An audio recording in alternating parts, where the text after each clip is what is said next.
factor tree of 272.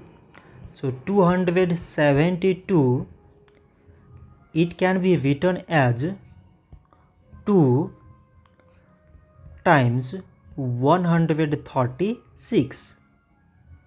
2 times 136 mean 272.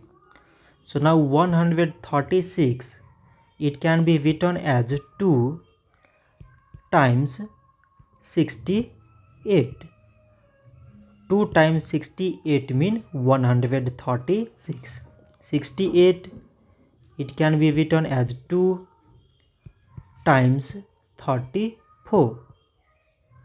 2 times 34 mean 68, and 34, it can be written as 2 times 17. 2 times 17 mean 34.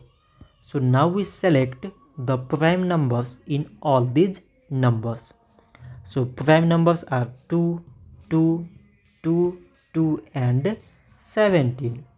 So now we can write 272 is equal to the product of all these prime numbers, that is these 2 times these 2 times these 2 times these 2 times this 17.